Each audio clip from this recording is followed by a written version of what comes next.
All right, welcome everybody to the Calaveras County Water District Legal Affairs Committee meeting. It's Thursday, June 4th, 10 a.m. Please, this meeting is called to order. Please rise if you can and join me in the Pledge of Allegiance. I pledge allegiance to the flag of the United States of America, republic for which one nation, God, for all. Thank you. We can skip roll call. Public comment, any public comment online or in the room? No public comment. Item 3 on our agenda. Move for acceptance of our minutes. Second. All those in favor say aye. Aye. Aye. Amy, we're trying to get to you so we can get you in and out of here as quickly as possible. Good morning. Love to see your Good smiling morning. face. It's good We're to going see to go to you item guys. 4A. 4A, federal legislative update. Mia, you have the floor. Thank you. Thank you. Thank you so much, Scott. Good to see everybody. Thought I would run through a few things that we've been working on. We've got the fiscal year 2026 work plan was released in April, as you know, was a result of our efforts together. And thank you again for your great work with the delegation and the agencies. We were able to secure 3.1 million in the work plan. I do note that this was the only California add-on to the energy and water appropriations bill that was included in the work plan. So that was phenomenal. Thank you again. Great success. And that would go to complete the federal funding for the Copper Cove project. Moving right into fiscal year 27 appropriations. As you know, that process always starts up early, like in February or March, well before the work plan. And we submitted just to make sure we were covered 3.1 million in case the work plan didn't include it. The work plan did. We had said at the time to our senators, hey, if we get that funding, we will withdraw that request because we're at our authorized cap for that. And in fact, that's where things were heading. We found out in May that both of our senators requested that 3.1 million, which is a great show of support by them again. And so after talking to Michael, I did go ahead and let them know that, they were very successful in helping us in the work plan. So we didn't need that request and they could withdraw it. However, I reminded them that we also had a request in the Water Resources Development Act of 2026 under this same authority, the Section 219 Calaveras County Environmental Infrastructure Authority. What we're doing there is adding on 15 million to our existing authorization for the design and the construction of the New Hogan raw water intake and transmission pipeline. We've got that request in. And if we're successful in WRDA, that we will be coming back to ask for some of those funds in the fiscal year 2028 appropriations process, and we would look forward to their continuing support. So they know that we'll be coming back. Appreciated the connection there. And all of that goes to show that the delegation is really working hard for us. So just to finish up on the WRDA process, again, Water Resources Development Act, that's the every 2-year typically core authorization bill where not the appropriations, but the authorization where members have a chance to tweak the authorizations, add to them, add new projects that had not been authorized, that sort of thing. We took the opportunity to submit requests on both the House and the Senate side, again, for that 15 million in additional authorization under the existing Calaveras County environmental infrastructure authorization we have for the New Hogan raw water intake project. At this point, our members have requested that project. Both the House and the Senate authorizing committees are reviewing those projects now and beginning to put their bills together. It's been pretty quiet in terms of what the committee is doing over on the Senate side. On the House side, we've been able to check in a little bit more, and they are developing their bill, and they hope to get something out before the August recess, which would mean either later this month or next in terms of releasing a word of bill for committee consideration. So we've got those request in on both the House and Senate side. I will keep you updated. We probably won't know what that looks like for another month or so, but I'll keep you tuned in on that one. We are also pursuing letters of support for a grant application that we are working on with Reclamation under their Water Smart Drought Program.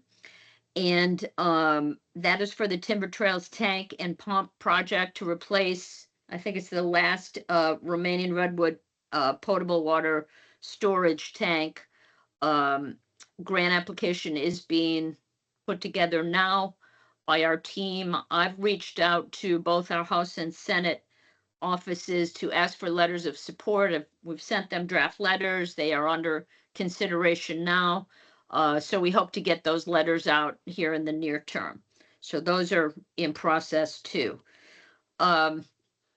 Administratively, as a follow-up to our Washington visits, you'll remember when we were over at the Pentagon talking to ASA's office about Copper Cove and you know, thanking them for their streamlining efforts with the Corps and suggesting to them that a good place for streamlining would be that Section 219 program. We believed it was more a administrative decision rather than a legislative one, that the Corps would manage the design and construction of those projects. We believed that in the spirit of streamlining, that the Corps had room within their authority to allow the sponsors to go ahead and manage design and construction for these projects, knowing full well that, you know, we'd be able to do it quicker and more cost effectively than the Corps. We made pretty persuasive arguments. It fits in with ASA TEL's vision for the Corps for streamlining and empowering sponsors. I've been following up with ASA's office. They are putting together some concepts for ASA TEL on this. They agree with us that the Corps does have the administrative authority to do this. So they're kind of moving that ship, you know, slowly but surely on a national basis, but we are getting some good feedback. It would be fantastic if we were able to, you know, take over the reins on these sorts of projects. I don't know if it'll be in time for Copper Cove to finish it up. We're hoping, we're pushing, you know, but it would be for the next one. So that's exciting. I mean, that would be a a major change in national policy that we were able to suggest to ASA's office. So I wanted to let you know that, you know, the arguments that you made are really resonating, and we're seeing some progress there. So I will keep you up to speed on that. And then finally, you'll recall that we had submitted along the lines of streamlining, this time over on the FERC arena, some streamlining proposals for the relicensing of hydro projects. We had submitted those to McClintock's office. He was very excited about it. We asked him to submit it to the committee chair at Energy and Commerce for any legislation they were looking at to streamline FERC. In fact, they did that. I've been following up. Committee staff said that they were looking at those proposals, and actually they were very similar to ones they had for streamlining FERC. So that was encouraging.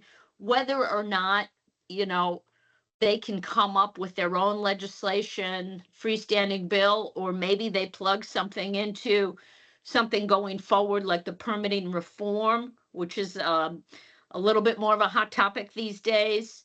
We don't care where that legislation would be put in, but if they can plug that in. We're looking to streamline that process as best we can, as you well know. So those are the key items that we've been working on that are all in process right now and moving in a pretty good direction. So No, questions? we had pretty good support from our senators about the streamlining, the Corps' streamlining as well. Yes. If I remember, Correct. they were hopefully willing to carry some of the weight to do that for us. But That's right. is there been any follow up with anyone else, or you heard anything further on that, either from the Corps? I mean, I get the concept and the idea, but are they still talking about it? That's the subject of my very direct discussions with ASA's office, and they would have the power to direct the Corps to do it administratively. So the levers are in ASA's hands, and that's where I'm pushing to follow up those discussions that we had. The Hill people, and I'm letting them know what we're doing. The Hill people were suggesting, hey, maybe we could do that within the concept of WRDA. Yeah, but you could do it quicker if we did it administratively. So that's, like, I think there's some concepts already being kicked around for WRDA, but at the same time, we're saying, hey, ASA, you can already do this. It's an administrative interpretation, not a legislative one. So we're kind of working both angles, but I think the administrative one, if we can get ASA's office to actually take action, and they've got concepts to make it happen right now, we are getting traction on that. Awesome. I would think that they'd want to do it administratively and not give Yes, Congress, absolutely. not give Congress any authority Correct. anymore. Yeah. That's exactly right. They would like to have that under their control, precisely. So they see that, and they're stepping forward.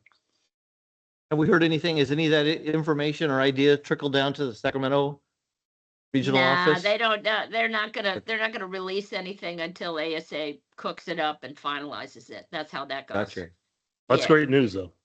Yeah, I'm excited about that, and because we really piqued their interest, and kind of made the right case at the right time for them. While they were trying, they threw out all these streamlining concepts and directives, but then, of course, it's the implementation. So here's the first step of implementation. You guys could do it yourself. So it's great. Awesome. That would be awesome. Yeah. All right. Any questions for Mia? Becca, you have any questions for Mia today? All right. Well, thank you, Mia. Thank you, Mia. Thank you so much. Great seeing everybody. Have a great one. Take care. Thanks. You too. Bye-bye. All right. Gonna move on to item 4B. I see we got Dane Waddle on our line. Dane, welcome. How you doing? Sure, doing real well. Scott, thanks so much for the opportunity. Just give you guys a quick update. Again, Dane Wadley, CSDA, Director of State Field Operations, and just wanted to come on and give you a brief update on our recent CSDA Legislative Days event that we had actually, about a couple of months ago now. It's early April 7th and 8th. Had over 200 special district folks down in Sacramento in the Capitol for our lobbying day event, and had three priority bills, or three priority issues, 2 bills and an issue that we were advocating. Had over 90 meetings in the state capitol in the span of about 4 or 5 hours with our group. So it was an action-packed day, to say the least. But the first two, and actually there's subsequent to the legislative days, we've received some good news on this, so I'll touch on that. But there were 2 bills, AB 1898 and AB 2027. So there's been a number of bills. These were 2 of them that are part of kind of artificial intelligence issues in the state capitol this year that we've been actively involved with. In the case of these 2 bills, we're opposed to both those pieces of legislation because they essentially really put some restrictions on local agencies and, of course, special districts to utilize artificial intelligence. One of them pertained to, you have to do a lot of notifications anytime you use AI. And then the other one had some prohibitions on using AI if the material, the AI that came out of it was created from worker data, which of course is pretty much how you would create AI anyways. at least internally, for a, to pull information from your system that was created by your workforce. So, again, for us, we primarily see AI as a way that districts are using it to, provide service, right? To deliver efficient, effective, affordable service, obviously, like you guys. And so that was essentially the basis for our opposition to these bills. And so, again, kind of the second chapter of the story is that at the end of last month, both of those bills were held in the Appropriations Committee. So they did not advance, essentially, and so they're not alive and active right now for this session. So obviously, pleased about that. Pleased with all the engagement that the districts did on those two bills to help us advocate for special districts. So 1898, 2027, those two were the two bills, like I said, and we opposed both of them, and they have subsequently are not moving forward right now.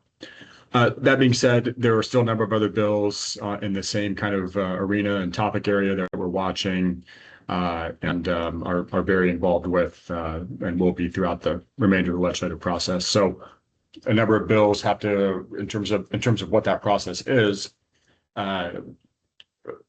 bills have to be heard in their other house, so Assembly bills in the Senate and Senate bills in the Assembly in their first policy committee by the end of this month, essentially, before they go on summer recess in early July. So there'll be a lot of activity this month on some of these bills, and we'll have another update for you guys, obviously, real soon. And our mid-year legislative report will be coming out next month, which will highlight a number of these issues, and we'll, of course, make sure you guys have all of that.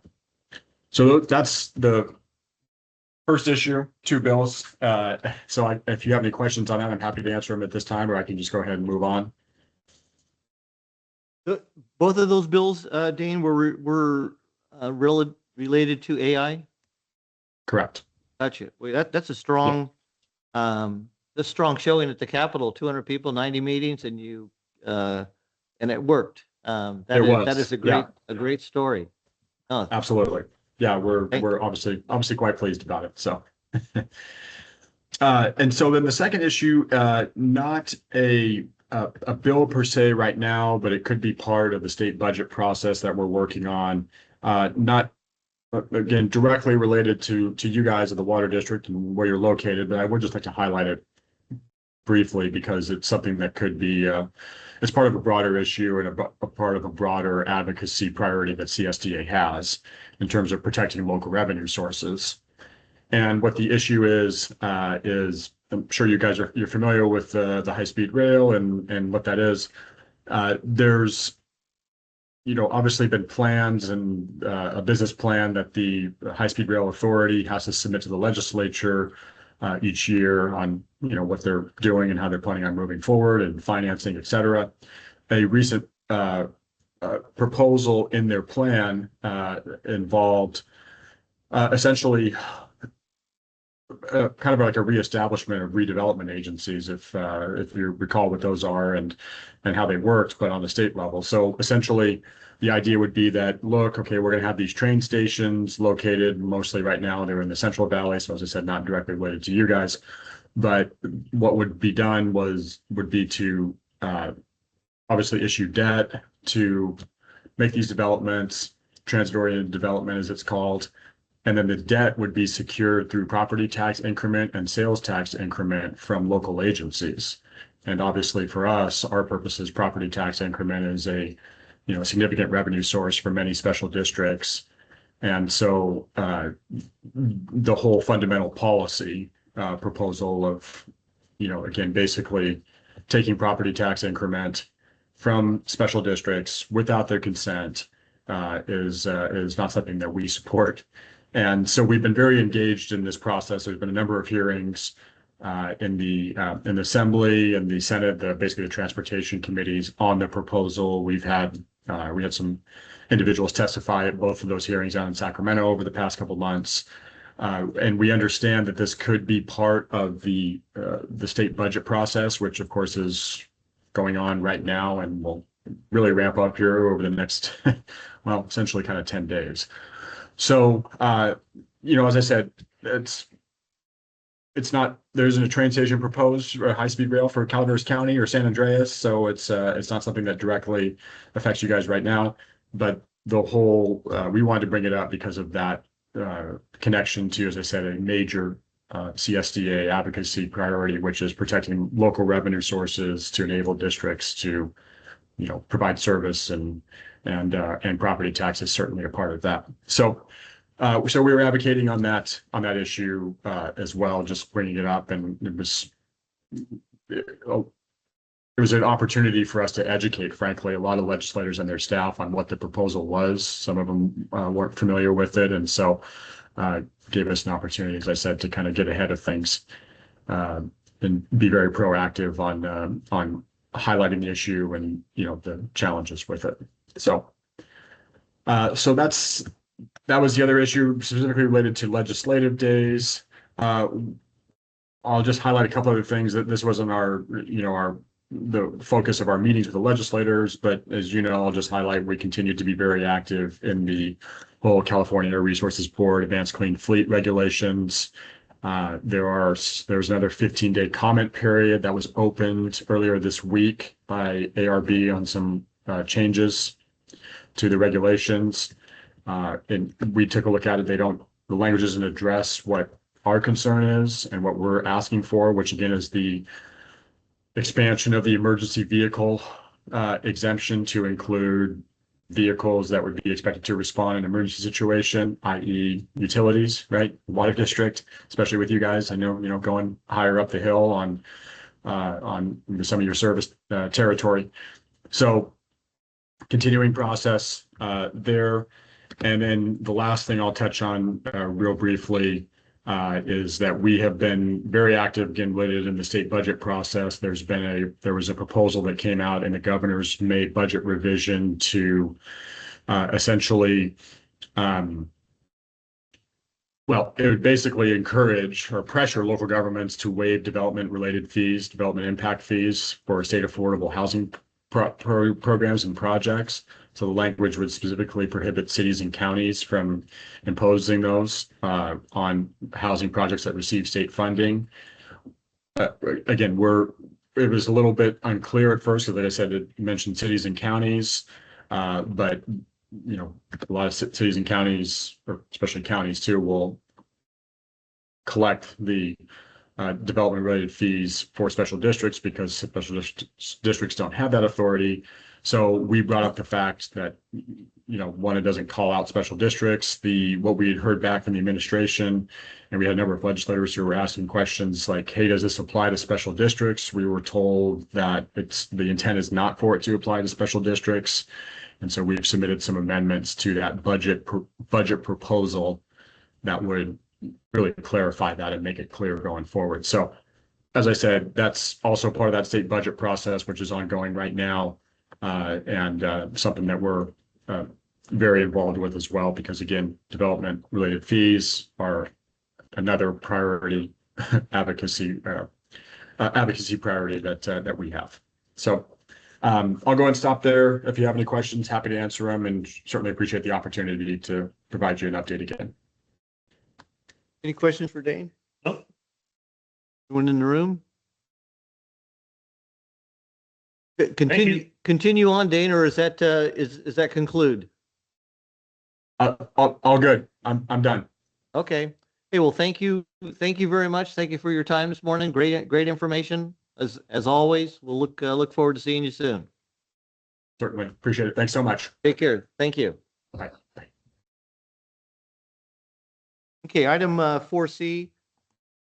Kelly, you want me to do the Tuesday ballot report first, or do you want to go ahead? Go ahead. Yeah. Okay, I got a report from our lobbyist in Sacramento, Jason Bryant. Works for Mountain Counties Water Resource Association.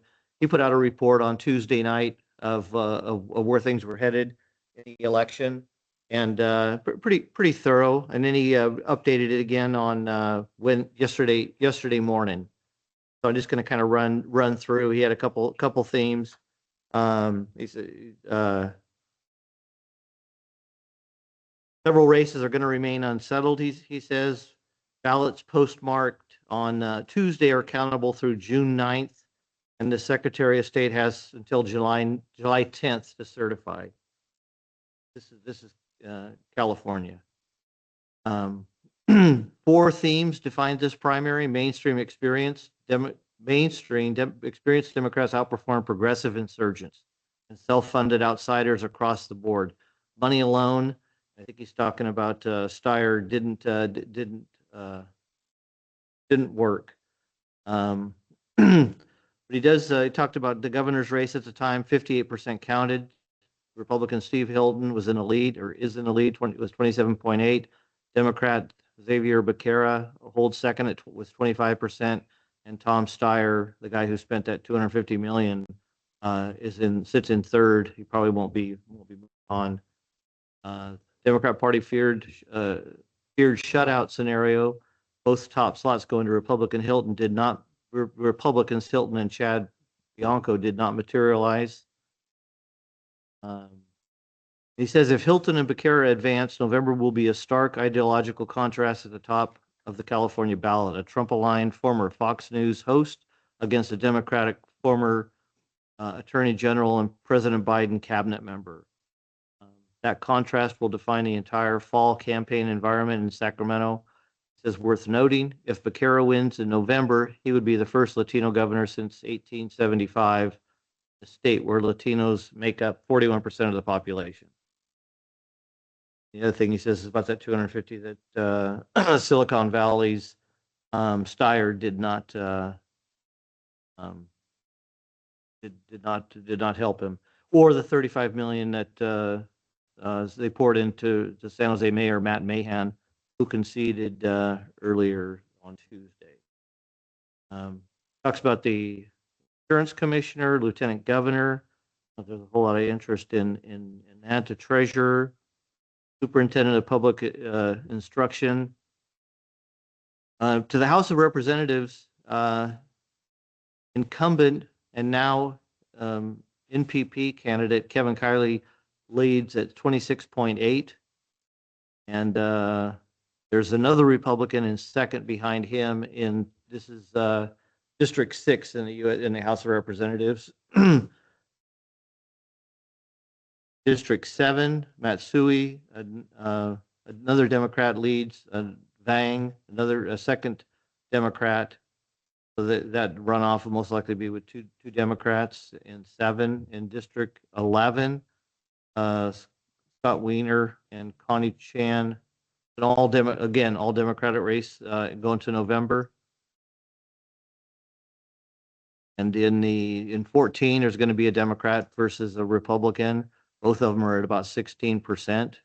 Maldonado, another Republican, was behind in third place at 14%. In 22, David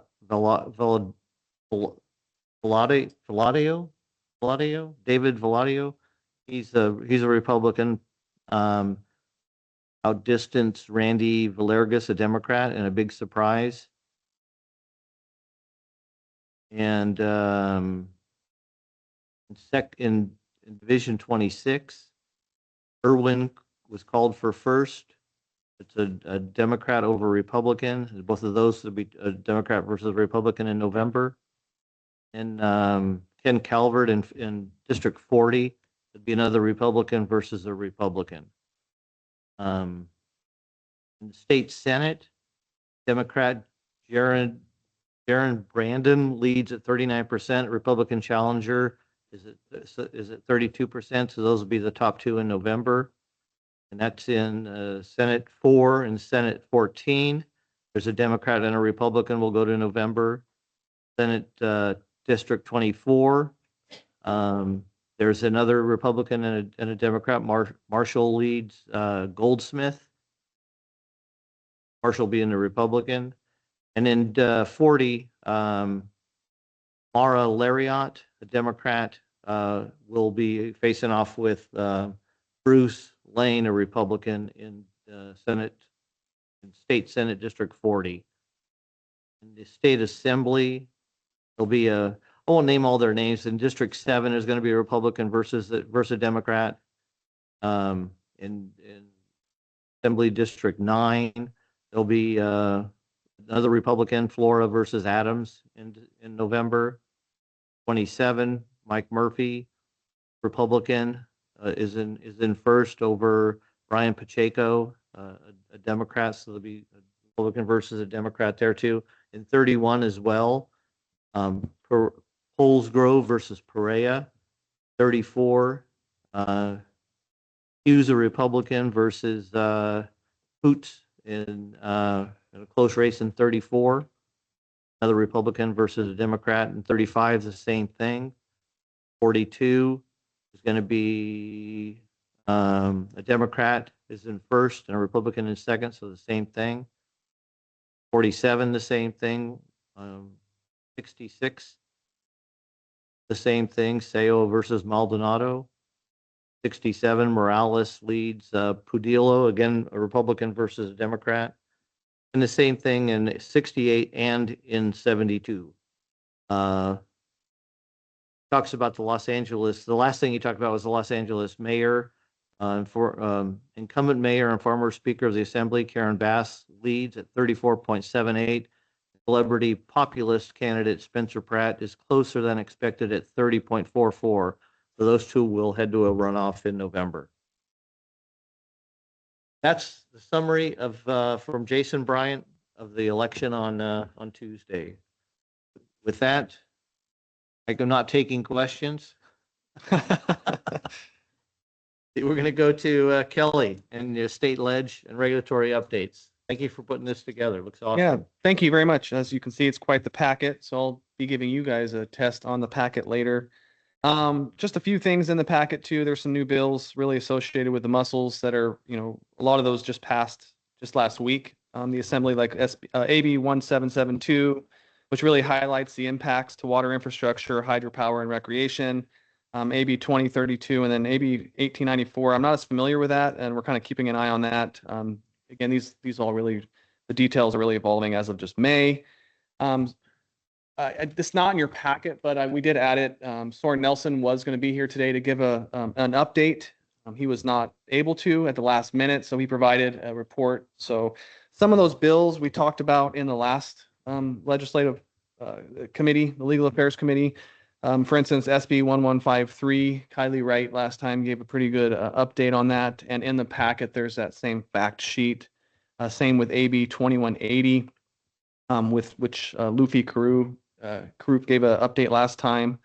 Both of those, the status of AB 1153 has passed the Senate and is pending in Assembly, and the status of 2180 passed Assembly and is moving to the Senate committee. Both of those bills, CCWD did do letters of support. Those were in the last packet where you've got all the logos on there. And then he talks about some of the other ones like AB 2013, which is no longer moving. That was similar to the 1153, but a lot of folks in the water agency thought it kind of was a little bit overarching. So that one has failed. And same with AB 2630, that was pulled due to opposition. We talked a little bit about the Mountain County's Ledge Day. I think you wanted to give a little update on that. Again, just a great event. That's in the packet as well. It's similar to what Dane reported. I think these events really do make a difference. It's pretty impressive to hear the numbers and the amount of meetings they had. I think ours was just as impactful. I mean, again, giving that, those meetings every 30 minutes, I kind of mentioned it felt like speed dating, although I've never done speed dating, but I imagine it's similar to that. One bill I also wanted to mention was Senate Bill 1011, which addresses a recurring issue during wildfire response. This bill will create a statewide ID program specifically for water utility personnel, basically allowing authorized access for our staff during these events, such as wildfire. And this one really came to light yesterday. Just yesterday, I attended a CAL FIRE TCU incident management team training down at the Modesto. I forget what the facility's name was, but it's their main training facility down there. And so what the incident command unit did was reenact essentially the Darby fire. in the same footprint. It was called the Powerhouse Fire. So it started very close to our Collierville Powerhouse and started to move up the canyon, and they reenacted it. This was a real life scenario. And they invited other agencies like our CCWD to be there because, as we know, that affected our infrastructure. And, one of the scenarios as the day unfolded was as the evacuations, they evacuated everything from basically the lower Murphy's Grade all the way through Arnold. Everything on the south side of the highway was evacuated, Forest Meadows. And so the scenario was, I was allowed to give some scenarios, and I actually used a scenario that was similar to the Darby fire. With a little bit of a twist. Once Forest Meadows was evacuated, everyone turned on their sprinklers, left, and so we started seeing some issues with the water supply in the area. Again, this is all hypothetical. And then at that time too, there was a water leak, and then we started to lose one of our tanks. Up on Wild Ridge is where they were pulling from the fire hydrants. Well, we started to lose that the pressure in that zone. We needed to get personnel in there, but it was closed off to us. So then it was coordinating with the Cal Fire to say, look, at least just let us get in there, escort our personnel in there. We can isolate it and get water back. So, this bill would kind of help with some of those things, giving our personnel that access. And, I think that's something we're constantly trying to communicate is the importance of water personnel during events like this. It is crucial. And so it was a really great event yesterday. It was Where is that bill? Is it moving still? no, this one is The it's ID. currently being held in committee right now, and so I don't really know the status of it. I wish I would have prepared more for this bill. It was yesterday when it reminded me of this. It kind of rekindled it, and it's deep in the packet. It does discuss it in here. So I'll be doing some more research on it and finding out where it Mountain is. Counties is in support of that, and surprisingly, JPIA has a local California lobbyist, and they're in support of it also. That lobbyist is working on that as well. If several members, and that would certainly help us out in the we've talked about it at the JPIA for getting personnel in. Your stuff might already be burning, but at least you can help other people's, by getting in there and turning on, getting in to turn on, or to keep the generators going. They keep water pumping as well as wastewater. The whole focus was on water, and I brought up what about wastewater and lift stations? Right. Into those when they're in a fire, if those don't continue moving and operating, that's a whole different problem. Right. Not associated with fire or losing water, but just a mess. Right, and that was part of the scenario yesterday too. Was Cal Fire made the recommendation to PG&E to cut the power to that whole evacuated zone. And then again, it's in these real life briefing meetings throughout the day. It was an accelerated fire. It was a several day fire condensed into a few hours. So it was very, very accelerated. But, when Cal Fire asked PG&E to cut the power, they talked to the other cooperators in the room. One thing I mentioned was if there's any way to keep, for instance, hunters in power, I'm not familiar with the grid, but if PG&E can cut the other power, in the immediate hazard zone, but if they can keep hunters live, that would help us with being able to move water, and if they still had to cut the power, then we would have to adapt and then be prepared with our generator effort. So it's a great scenario just to work. How often are those going on? I think they're twice a year. And I was honored to be invited to it. And I think it's a huge, there was other PIOs there as well. And so it's just a good way, and also to meet these folks. Several of these folks actually who are in charge now were on the front lines during the Darby fire as well. And so Right. there was a chance where we talked some stories about it. And another interesting fun fact about the Darby fire was it was right during 9/11, and all aircraft were grounded.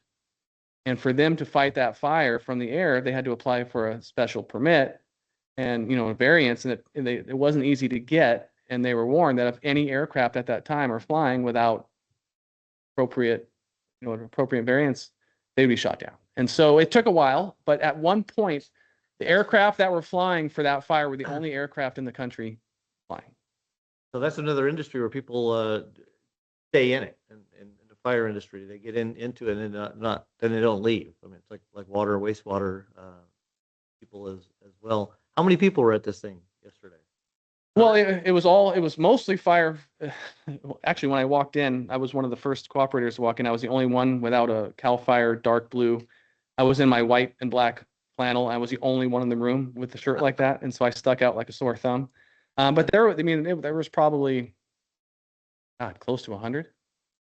Yeah, and then Nice. it broke out. There was the zone, there was the different areas. Of course, they had to organize how they're going to feed all the personnel, where they're going to be. I mean, it was every aspect of it, and they gave true to life briefings. Wow. But to tie it back to this bill, it just made me think that we should. I know we're in support of it. I know some of our agencies are in support of it, but it's crucial because an event like that, it's not if, it's when, and it's great that we're starting to have those conversations that the water personnel are just as important during events like this. We can really support the efforts. Because during this event too, I mean, they were logging all the water usage. I mean, they were pulling a lot of water during this hypothetical event. No, we all got involved with this being carried by a Southern California, I think, assemblyman and a water agency that came to me, and I involved Mountain Counties is also from Southern California, and the same person that went to JPIA and their lobbyist involved. But this is a statewide. Yeah. Has statewide support. Is there opposition to that by anybody? I haven't heard any, but again, I wish I would have spent more time on it. It was really yesterday that made me think, okay, I need to focus a little bit more on this bill, because that scenario kind of brought it to light. I mean, basically during the scenario, which was supposed to be realistic, I said, hey, we need to get guys in there, and they said, no, you can't. Yeah. So It's been a real problem across, like I said, across the state. Is there an opportunity to do a letter of support for that, or once you get involved? Yeah. WD too? I'll reach out. I believe it's Kylie Wright who's the one on that, the advocate for that. And so I'll reach out to her and find out some more information and find out if a letter would be, beneficial or help. And I'll find out more information on it. Okay. Awesome. And then again, we touched on the mountain counties. I know you wanted to briefly talk about it. You talked about the 4 main priorities of the day is mainly, water affordability, aging infrastructure, and then watershed and wildfire resilience. That was the theme of the day. I think it was a great event. One thing I liked about it was, you had all these different agencies, and it was very much, we weren't there to, even though we're representing our agencies, we're representing Mountain County, which is all of us, united voice, which I think is a really important component of those legislative days. We're not talking just from, we're stronger together. We're stronger as a group, and I think Right. Mountain County does a great job of that.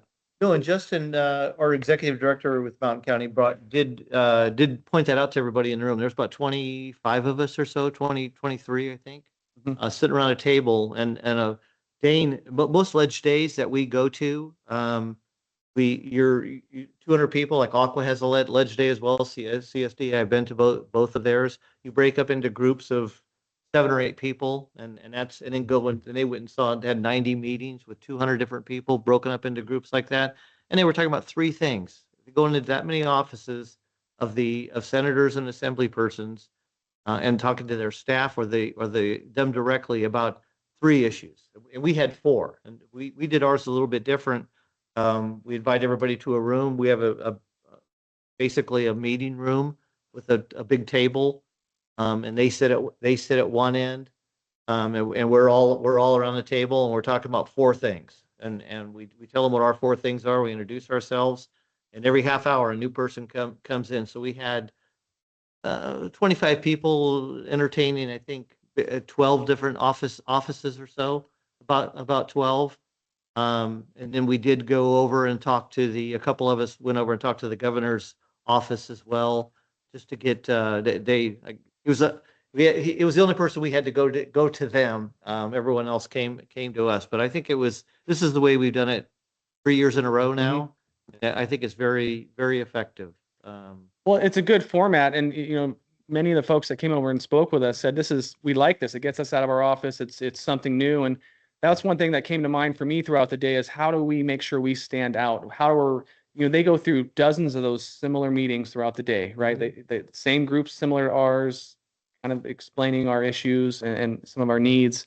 And so I think that doing it in that format makes us stand out because it was different. And I know several folks mentioned that. They said they kind of liked being able to Right. get out of their norm. And so I think that's a unique way to do it. And I think it gives us a little more control of the conversation. I mean, we started off, when we make a point of, thank you for coming to see us. You know, it's like our office and here's what we're going to talk about. Mhm. And you go into their office, a lot of times the assembly person or the senator will stand up and just start talking and just ramble on about everything that he's interested in or she's interested in. And then the staff person comes in and says, you got 5 minutes.